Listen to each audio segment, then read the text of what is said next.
నమస్కారం అండి. నమస్తే.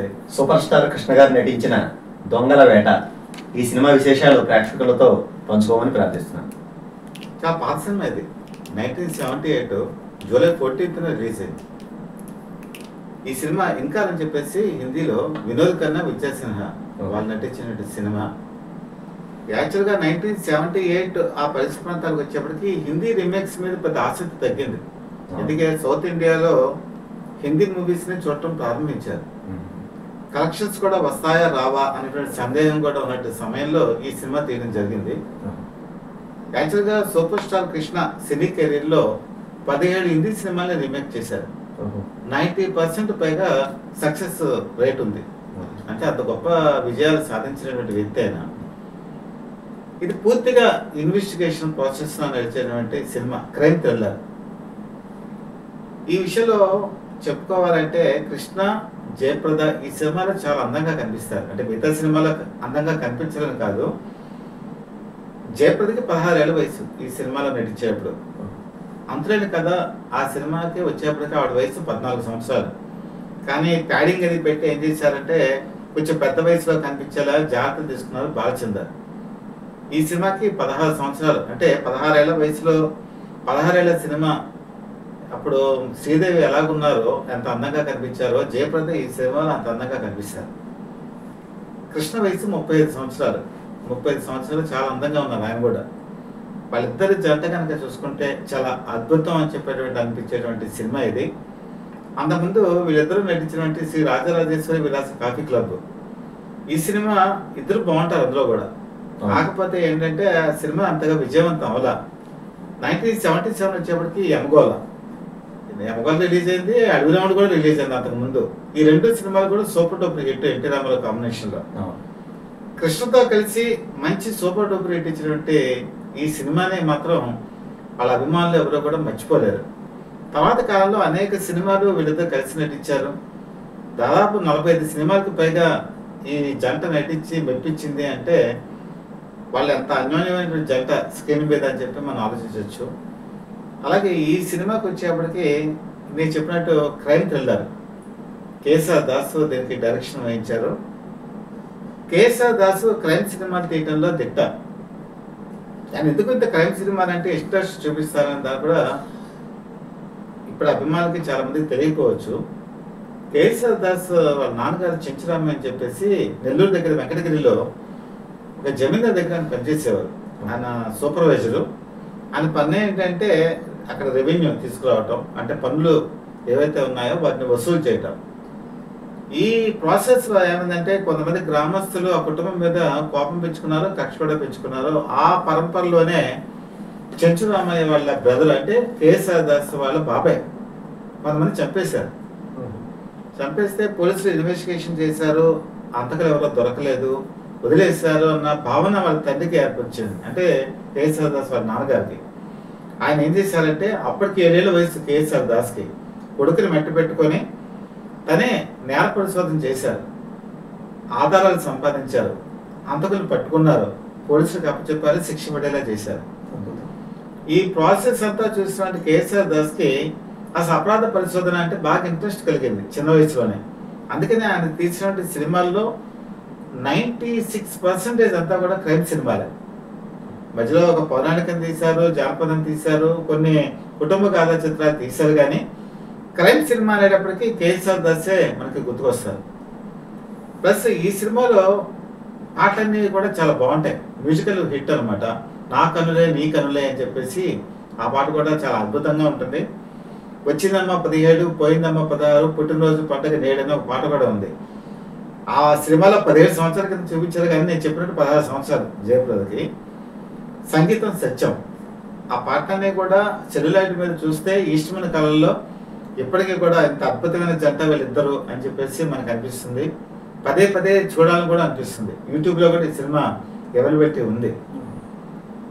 సంగీతం సత్యం, కేఎస్ఆర్ దాస్ మధ్య మంచి అవినాభావ సంబంధం ఉంది. వాళ్ళిద్దరు కూడా అంటే అన్యోన్యత, వాళ్ళు ఒకళ్ళు కోరుకున్నటువంటి పాట అందించేటువంటి మధురమైనటువంటి సంగీతం వాళ్ళిద్దరికే సొంతం అని డోలక సత్యం అని చెప్పి అనేవాడు. సాలూరు రాజేశ్వర దగ్గర ఆయన డోలక వాయించేవాడు. ఆయన రాజయోగం అనే సినిమా చేసేటప్పుడు సైకిల్ తొక్కుంటూ పార్టీ బజార్లో వెళ్తున్న సత్యాన్ని ఆపి నా సినిమాకి నువ్వే మ్యూజిక్ డైరెక్టర్ అని చెప్పారు కేఎస్ఆర్ దాస్. దాంతో రాజయోగం సినిమాలో సత్యం మ్యూజిక్ డైరెక్టర్గా పరిచయం అయ్యారు. ఆ తర్వాత చాలా సినిమాలకి ఆయన అద్భుతమైన పాటల్ని అందజేశారు.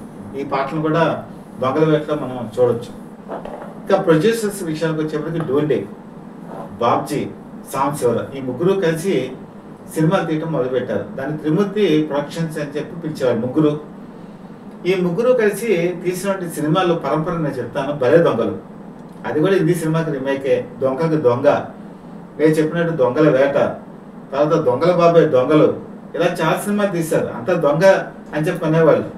టైటిల్ దొంగ, ఆ దొంగ సినిమాలను కూడా అనేవాళ్ళు. అంటే అంత ముద్ర పడిపోయింది వాళ్ళ సినిమాలు. అన్నీ కూడా మంచి కలెక్షన్స్ వచ్చాయి. ముఖ్యంగా మెయిన్ అన్ని సినిమాల్లో కనుక చూసుకుంటే భలే దొంగలు మధ్యలో ఉన్నారు. దొంగలు జయప్రద, ఈ దొంగల వేట జయప్రద. కేఎస్ఆర్ దాసుకున్నటువంటి గొప్ప లక్షణం ఏంటంటే ఆయన సినిమా టేకింగ్ లో పెళ్లి కాకముందు హీరోయిన్ ని గ్లామరస్ గా చూపిస్తారు, ఫ్యాన్సీ డ్రెస్ వేయిస్తారు. కానీ పెళ్ళైన తర్వాత మాత్రం ఆయన పట్టు చీరలోనో కనిపించేటువంటి ఇదే చేసేవాళ్ళు. ఆయన సినిమాలు ఏ సినిమా తీసుకున్నా కూడా. ముఖ్యంగా జయప్రద అంటే మాత్రం చాలా గౌరవం. జయప్రద నిండుతనంతో తిరుగుతనంతో ఉండేటట్టుగా ఆయన సినిమాలు చాలా తీశారు. జయప్రద మనస్తత్వం కూడా అంతే. ఆవిడ కూడా ఎప్పుడు కూడా ఎక్స్పోజింగ్ లేకపోతే ఇలా చేద్దామని ఉద్దేశం ఉన్నటువంటి మనిషి కాదు. ఆవిడ ఒక లిమిట్స్ ఉన్నాయి, ఆ లిమిట్స్ లోనే చాలా అందంగా కనిపించేవాడు. అంటే చీరలో కూడా ఇంత గొప్పగా కనిపిస్తారా, అందం ఉంటుందా అని చెప్పేసి ఈ సినిమాలో మనకి కనిపిస్తుంది. ఇంకా దొంగలవేట సినిమాకి వచ్చేప్పటికి ఇది కిడ్నాప్ తో స్టార్ట్ అవుతుంది సినిమా. ఒక అబ్బాయిని కిడ్నాప్ చేసేటువంటి దృశ్యంతో స్టార్ట్ అవుతుంది. యాక్చువల్గా ప్రభాకర్ రెడ్డి ఇందులో మెయిన్ పాత్రధారి. వాళ్ళ అబ్బాయి అనుకుంటాడు ఫస్ట్, కానీ వాళ్ళ అబ్బాయి కాదు, వాళ్ళ దగ్గర పనిచేసే నౌకరు కొడుకు. ఏదైనా సరే తనే బాధ్యత తీసుకుంటాడు, విడిపించేటువంటి బాధ్యత. డబ్బులు ఇచ్చినా కూడా ప్రయోజనం కుదరదు, విడిచిపెట్టాడు. సత్యనారాయణ విలన్ ఇందులో. దాంతో కృష్ణ ఒక పోలీస్ ఆఫీసర్గా రంగంలోకి దిగి ఇన్వెస్టిగేషన్ చేసే ప్రాసెస్ ఈ సినిమా అంతా కూడా. ఇతనికి సహాయకుడిగా పద్మనాభం నటిస్తారు. పద్మనాభానికి కేఎస్ఆర్ దాస్కి మధ్య కూడా మంచి అవినాభావ సంబంధం ఉంది. పద్మనాభం దేవత లాంటి సినిమాలు తీసి 10 మందికి భోజనం పెట్టినట్టు వ్యక్తి. ఆయన సినిమాకి నాకు వేషాలు ఇవ్వండి అని చెప్పి అడిగిన దాఖలాలు లేవు. ఆత్మగౌరవం ఉన్నటువంటి వ్యక్తి ఆయన. ఆయనే పిలిచి చాలా సినిమాలకి కేఎస్ఆర్ దాస్ అవకాశాలు ఇచ్చారు. 1978లో పద్మనాభం పరిస్థితి కూడా పెద్ద బాగుండలా. ఆర్టిస్ట్గా కూడా ఆయనకు అవకాశాలు పెద్ద లేనటువంటి పరిస్థితి. అందుకని ఈ సినిమాలో ఆయనకు అవకాశం ఇచ్చారు. ఆయన కూడా కృష్ణకి అసిస్టెంట్గా చాలా అద్భుతమైన నటన ప్రదర్శిస్తారు. ముఖ్యంగా భారీ అంటారు కదా, భారీ తారాగణం ఈ సినిమాలో మెండుగా ఉంది. ముఖ్యంగా హెలికాప్టర్ని ఇందులో ఉపయోగిస్తారు. తెలుగు సినిమాలో హెలికాప్టర్ని ఉపయోగించడం అనేది మన కేఎస్ఆర్ దాస్తోనే స్టార్ట్ అయింది. అంటే అప్పట్లో హెలికాప్టర్ అద్దెకి తీసుకోవాలంటే లక్షలతో కూడుకున్న పని, కానీ ఈ సినిమాకి హెలికాప్టర్ని ఉపయోగించారు. అలాగే అన్నదమ్ముల సవాల్ అని చెప్పి కృష్ణ రజనీకాంత్ సినిమాలో కూడా హెలికాప్టర్ని ఉపయోగించారు. అది కూడా కేఎస్ఆర్ డైరెక్షన్. హెలికాప్టర్తో చేజింగ్ చేసేటువంటి సన్నివేశాలు ఇందులో ప్రేక్షకులను బాగా ఆకట్టుకుంటాయి. ముఖ్యంగా ఈ సినిమాలో కృష్ణ చాలా ఈజీగా ఆయన చేసేటువంటి యాక్షన్, ఫైటింగ్ సన్నివేశాలు, ఇన్వెస్టిగేషన్ ప్రాసెస్, తర్వాత వచ్చేప్పటికి ముఖ్యంగా చెప్పుకోవాల్సింది విలనిజం. విలనిజంలో సత్యనారాయణ ఇందులో అద్భుతంగా పండిస్తాడు. పైగా అతనికి ఇచ్చే గెటప్ కూడా చాలా బ్రహ్మాండంగా ఉంటుంది. ఏ సినిమాలైనా సరే హీరో ఎంత గొప్పగా ఉంటాడో విలన్ కూడా అంత గొప్పగా ఉంటేనే సినిమా రాణిస్తుంది. ఈ సినిమాలో అది ఖచ్చితంగా చూపిస్తారు.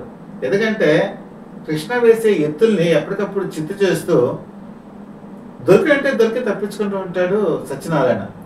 చివరికి క్లైమాక్స్ వరకు కూడా దొరకడు.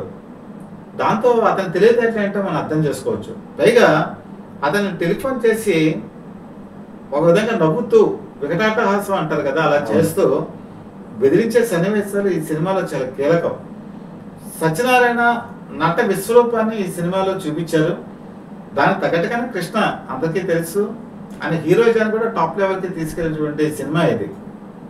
ముఖ్యంగా లాస్ట్కి వచ్చేప్పటికి చేంజ్ చేసే సన్నివేశాలు ప్రేక్షకులను బాగా ఆకట్టుకుంటాయి. ఇందులో కుక్కలను కూడా ఉపయోగించారు. పోలీస్ డాగ్ స్క్వాడ్ కూడా రియల్గా వాళ్ళు తీసుకొచ్చారు. ఆ రియల్ డాగ్ స్క్వాడ్ని కూడా ఇందులో కూడా ఉపయోగించారు. అవి కూడా మనకి అసలు చెప్పాలంటే ఒళ్ళు జలధరిస్తాయి అని చెప్పి అంటారు కదా, ఆ విధమైన సన్నివేశాలు ఉంటాయి. ఇప్పటికీ కూడా నేటి యువతరం కనుక ఆ సినిమా కనుక చూస్తే నిజంగా ఆ అద్భుతంగా అనిపిస్తుంది. అయితే ఈ క్లైమాక్స్లో మాత్రం చివరికి అబ్బాయిని తీసుకొని సుఖాంతం చేసేటువంటి సన్నివేశం, సత్యాన్ని కూడా అంతమొందించేటువంటి సన్నివేశం, ఇది ప్రేక్షకులను బాగా ఆకట్టుకుంటుంది. ఈ సినిమా దొంగల వేట తర్వాత చాలా సినిమాలకి కేఎస్ఆర్ దాస్ పనితనానికి ఒక మచ్చుతోనక మిగిలింది. నేను చెప్పాను కదా, తర్వాత ఆయన అనేకమైనటువంటి సినిమాలు తీశారు. దాదాపు 1986 వరకు ఆయన హవా బ్రహ్మాండంగా కొనసాగింది. 100 చిత్రాలకి ఆయన డైరెక్షన్ చేయడం జరిగింది. నేను చెప్పినట్టు 100 చిత్రాల్లో మనం 1985లో కనుక చూసుకుంటే ముద్దాయి అని చెప్పి ఒక సినిమా వచ్చింది. అది కూడా మంచి క్రైమ్ సినిమానే. ఆ విధంగా దాదాపు 65 నుంచి మొదలు పెట్టుకుంటే 85 వరకు కూడా కేఎస్ఆర్ దాస్ 20 సంవత్సరాల పాటు ఈ క్రైమ్ సినిమాతో తెలుగు సినిమా రాజ్యాన్ని ఏలారు. అలాగే హిందీ సినిమాలో కూడా చెప్పుకోవాలంటే క్రైమ్ సినిమాలు బాగా తీసేటువంటి వ్యక్తి కేఎస్ఆర్ దాసు. ఆ రోజు కన్నడలో కూడా చాలా బిజీగా ఉండేవాళ్ళు. ఇటు పక్క సూపర్ స్టార్ కృష్ణ కూడా సంవత్సరానికి కనీసం 14 సినిమాలు చేసేవారు ఆయన. 1978 ప్రాంతాల్లో చెప్తున్నా. ఓ పక్క ఆయన బిజీ, ఓ పక్క కృష్ణ కూడా చాలా బిజీ. అయినా సరే వీళ్ళిద్దరూ కూడా ఆ సినిమాలో కనుక చూసుకుంటే చాలా ఫ్రెష్నెస్ కనబడుతుంది కృష్ణ ఫేస్లో. ఎక్కడో కూడా 3 షెడ్యూల్స్లో పనిచేస్తూ అలసిపోయినట్టుగా కూడా ఎక్కడ కూడా ఉండదు. అలాగే కేఎస్ఆర్ దాసు ఈ సినిమాకి సంబంధించి కాస్ట్ ఆఫ్ ప్రొడక్షన్ బాగా తగ్గించారు. ఇది ఈస్ట్మన్ కలర్ అని చెప్పాను కదా, అప్పటికి కలర్ సినిమాలు ఊపందుకుంటోంది. కానీ ఈస్ట్మన్ కలర్ ఆ రీల్ మనకి కోటా వచ్చేది కాదు, అది ఫారిన్ కంట్రీస్ నుంచి తెచ్చుకోవాలి. కృష్ణ అంటే సింగిల్ టేక్లో ఏదైనా సరే చేసేవాళ్ళు. పైగా ఈయన ఎడిటింగ్లోంచి వచ్చారు కేఎస్ఆర్ దాసు. ఆయన 15 చిత్రాలకి ఎడిటర్గా పనిచేశారు. అందుకని ఫిల్మ్ని పొదుపుగా వాడటంలో ఆయన బాగా తెలుసు. ఎంత కాస్ట్ ఆఫ్ ప్రొడక్షన్ తగ్గించాలో అంత కాస్ట్ ఆఫ్ ప్రొడక్షన్ తగ్గించేవాళ్ళు. ముఖ్యంగా సూపర్ స్టార్ కృష్ణ కూడా ఎడిటింగ్ అంటే బాగా తెలుసు ఆయనకి. ఇద్దరు కూడా మంచి ఎడిటర్స్, కేఎస్ఆర్ దాసును కృష్ణ కూడా. అలాగే కోటగారి గోపాలరావు అని ఒక ఆయన ఉండేవారు, ఆయన కూడా ఎడిటింగ్ చాలా బాగా చేసేవాళ్ళు. అందుకని ఈ సినిమాలో దొంగల వేట ఫస్ట్ నుంచి చివరి వరకు కనుక చూసుకుంటే ఎక్కడ కూడా స్పీడ్ తగ్గదు, ఆ టెంపో అలా కొనసాగుతూ ఉంటుంది. ఒక విధంగా చెప్పాలంటే ఇన్కార్ సినిమా, దొంగల వేట రెండు పక్క పక్కన పెట్టి చూస్తే మన తెలుగు నేటివిటీకి చాలా మార్పులు చేర్పులు చేసి ఈ దొంగల వేట తీశారు. ఒక విధంగా చెప్పాలంటే ఇన్కార్ కన్నా కూడా దొంగల వేట చాలా బాగుంటుంది. అంటే హిందీ రీమేక్ అయినా కూడా ఆ రీమేక్ స్టైల్ ఎక్కడ కూడా దీనికి కనబడదు. ముఖ్యంగా నేను చెప్పినట్టు కృష్ణ ఫలితాన్ని మనం చెప్పక్కల్లా, ఆయన గొప్ప హీరో, అది మనం చెప్పక్కల్లా. కానీ విలనిజం మాత్రం సత్యనారాయణ తన విలనిజంలో ఒక 10 సినిమాలు చెప్పుకోవాలి అంటే ఖచ్చితంగా దొంగల వేట అందులో ఒక 100 సినిమాగా మనం చెప్పుకుంటాం. ఆయన కూడా చెప్పుకునేవారు కూడా. అందుకని ఆ సినిమా మాత్రం ఆ విలనిజం గురించే చూడాలి. కాబట్టి దొంగల వేట ఆ రోజు కమర్షియల్గా హిట్, నిర్మాతలకి కొంగు బంగారం క్రైమ్ సినిమాలు ఆ రోజుల్లో. కృష్ణ ఆ కోరిక నెరవేర్చేవాళ్ళు. ముఖ్యంగా కృష్ణ సినిమాలకి ఆ రోజుల్లో మామూలుగా అసలు స్టార్టింగ్ రోజు ముహూర్తం స్టార్టింగ్ రోజునే బిజినెస్ అయిపోయేది. ఈ దొంగల వేట కూడా మొదలుపెట్టిన రోజు నుంచి కూడా బిజినెస్ అయిపోయింది, టేబుల్ ప్రాఫిట్ వచ్చేసింది వాళ్ళకి. సినిమా అన్ని చోట్ల కూడా చాలా విజయవంతమైన కలెక్షన్స్. మొదటి వారంలోనే వాళ్ళు పెట్టిన పెట్టుబడి వచ్చేసింది. రెండో వారం నుంచి కూడా ఓవర్ఫ్లో డబ్బులు వాళ్ళకి రిటర్న్స్ రావడం మొదలుపెట్టాయి. ఆ విధంగా ఒక చరిత్రలో సృష్టిని క్రియేట్ చేసింది దొంగల వేట. ఆ పేరుకు తగ్గట్టుగానే దొంగని వేటాడేటువంటి సన్నివేశాలు ఆకట్టుకుంటాయి. ధన్యవాదాలు కృష్ణప్రసాద్ గారు. ప్రేక్షకులకి దొంగల వేట గురించి ఎంతో విలువైన సమాచారం చెప్పినందుకు మరొకసారి మీకు ప్రత్యేక కృతజ్ఞతలు. ఇక్కడ ఒక మాట కూడా చెప్పాలి. మనం ఇంత పాత విషయాలు, పాత సినిమాలు ఎందుకు చెప్తున్నామంటే, సినిమా ఈరోజు మేకింగ్ కథ అనేటప్పటికీ ఏం చేస్తున్నారంటే ఫారిన్ కంట్రీస్కి వెళ్తున్నారు. ఫారిన్ కంట్రీస్కి వెళ్ళి అక్కడ హోటల్స్లో కూర్చొని కథలు రాస్తున్నారు. దాన్ని తప్పు పట్టట్లా. ఆ రోజుల్లో 1978లో దొంగల వేట సినిమా గోనిపాటి రాధాకృష్ణ అని చెప్పేసి ఆయన నవల్స్ రాసేవాళ్ళు. ఈ సినిమా రీమేక్ అయినా కూడా ఆయన డైలాగ్స్ కనుక చూసుకుంటే మాటలు తోటాలో వెళ్తూ ఉంటాయి. అంటే ఎక్కడ డెప్త్ ఉంటుందో అక్కడ డెప్త్ సన్నివేశాలు ఆయన రాశారు. ఆయన ఎక్కడ కూర్చొని రాశారంటే విజయవాడలో ఆయన ఈ సంభాషణ రాయడం కూడా జరిగింది. అది కూడా ఒక రైల్వే స్టేషన్, విజయవాడ రైల్వే స్టేషన్లో కూర్చొని రాశారు. అంటే ఆ రోజుల్లో ఏసీ రూమ్స్ లేవు, లేకపోతే ఫారిన్ కంట్రీస్ లేవు, ఏమీ లేవు. కేసీఆర్ దాస్ కూడా కన్నడలో బిజీగా ఉండి తెల్లవారుజామున 4 గంటల నుంచి ఈ స్క్రీన్ ప్లే అంతా కూడా తనకి నేటివిటీకి మార్చుకొని ఆయన చెన్నైలో రాసుకున్నారు ఇదంతా కూడా. కాబట్టి ఆ రోజుల్లో ఎక్కడికో వెళ్ళి ఫారిన్ కంట్రీస్లో లొకేషన్స్లో కూర్చొని రాస్తేనే సినిమా బాగా వస్తుంది అనుకోవడానికి లేదు. పైగా ఈ సినిమా తీసింది కూడా కేవలం 28 రోజుల్లో తీస్తారు. మరి ఈరోజు సినిమా వచ్చేప్పటికి ఈరోజు 5 సంవత్సరాలు మినిమం, అలాగే 3 సంవత్సరాలు మినిమం తీస్తున్నారు. కాబట్టి రోజుకి అన్ని సన్నివేశాలతో 5-6 సన్నివేశాలతో ఈ సినిమా తీసేయడం జరిగింది. కానీ ఫస్ట్ నుంచి చివరి వరకు కూడా చూస్తే ఇదేదో హడావిడిగా తీసినట్టుగా అనిపించదు, చాలా నిప్పాలుగా తీసినట్టుగా మనకు కనబడుతుంది. కాబట్టి కథలు ఎక్కడ రాసామన్నది ముఖ్యం కాదు, ఏ లొకేషన్స్లో రాసామన్నది ముఖ్యం కాదు, ఎంత బాగా రాసామన్నదే ముఖ్యం. అలాంటి కేఎస్ఆర్ దాస్ అందరి దగ్గర నుంచి కూడా టెక్నీషియన్స్ దగ్గర నుంచి పనితనాన్ని రాబట్టుకునేవాళ్ళు, ఆర్టిస్టుల దగ్గర నుంచి మంచి ఎక్స్ప్రెషన్స్ రాబట్టుకునేవాళ్ళు. అందుకే ఆయన 100 చిత్రాలకి డైరెక్షన్ చేశాడు. ఆయన సినిమాలు 100 రోజులు ఆడినటువంటి చాలా ఉన్నాయి. నిర్మాతకి బాగా కాస్ట్ వర్షం కురిపించాయి, కానీ అవార్డులు ఆయనకి ఏం రాలా. ఆయనకి పద్మశ్రీ అవార్డు కానీ ఇలాంటివి ఏం రాలా. కానీ అభిమానులు మాత్రం ఎప్పుడు కూడా కేసీఆర్ దాస్ని గుర్తుపెట్టుకుంటారు, యాక్షన్ హీరోగా కృష్ణని గుర్తుపెట్టుకుంటారు, అందాల తారగా జయపదని కూడా గుర్తుపెట్టుకుంటారు. వాళ్ళందరూ కోరుకునేటువంటి అన్నీ కూడా ఈ సినిమాలో ఉంటాయి. కాబట్టి ఈ సినిమాని ఇప్పుడు యూత్ కూడా ఒకసారి చూస్తే బాగుంటుంది. నా ఉద్దేశం అయితే మహేష్ బాబు ప్రజెంట్ నేటివిటీకి దీన్ని మార్చుకొని, అంటే ఆ రోజుల్లో మొబైల్ ఫోన్స్ లేవు, ఇప్పుడు మొబైల్ ఫోన్స్ వచ్చే ట్రాకింగ్ సిస్టమ్ వచ్చేసింది. అలాంటి సిస్టమ్స్లో కూడా ఈ కిడ్నాప్ స్టోరీని కనుక తీసుకొని మహేష్ బాబు కొంత మార్చుకొని ఇన్నోవేటివ్ డిజిటల్ సిస్టమ్తో కనుక తీస్తే ఈ సినిమా ఎప్పుడు కూడా సూపర్ డూపర్ హిట్ అవుతుందని చెప్పి నేను నమ్ముతున్నాను. ధన్యవాదాలు కృష్ణప్రసాద్ గారు. ప్రేక్షకులకు మీ విలువైన దొంగల వేట సమాచారం అందించినందుకు ప్రత్యేక కృతజ్ఞతలు. నమస్కారం.